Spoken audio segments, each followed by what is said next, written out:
अगदी जलद व अचूक बातम्यांसाठी पाहत रहा महामीडिया 24 सदैव तत्पर। NH4 हायवे ते अंबकवाडी औद्योगिक क्षेत्राला जोडणाऱ्या रस्त्याची अत्यंत दयनीय अवस्था झाल्याने या प्रश्नाकडे महामीडिया 24ने बातमीद्वारे लक्ष वेधले होते। तसेच शिवसेना शाखा प्रमुख सागर चोपडे यांनी या रस्त्याच्या दुरुस्तीसाठी आवाज उठवत आंदोलनाचा इशारा दिला होता।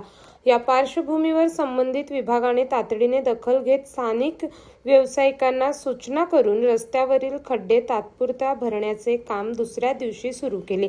त्यामुळे वाहन चालक आणि नागरिकांना काहीसा दिलासा मिळाला आहे।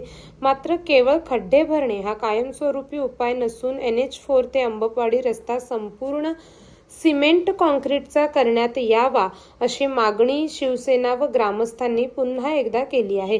जोपर्यंत या रस्त्याचे कायमस्वरूपी सिमेंट कॉन्क्रीटीकरण होत नाही तोपर्यंत विविध प्रकारची आंदोलने सुरूच राहतील असा इशारा शिवसेना शाखा प्रमुख सागर चोपडे आणि ग्रामस्थांनी दिला आहे।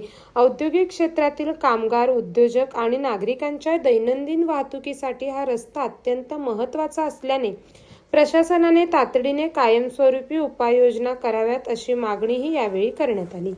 तर मग चला सबस्क्राईब करायला विसरू नका महामीडिया 24 न्यूज चॅनलला। महामीडिया 24 सदैव तत्पर।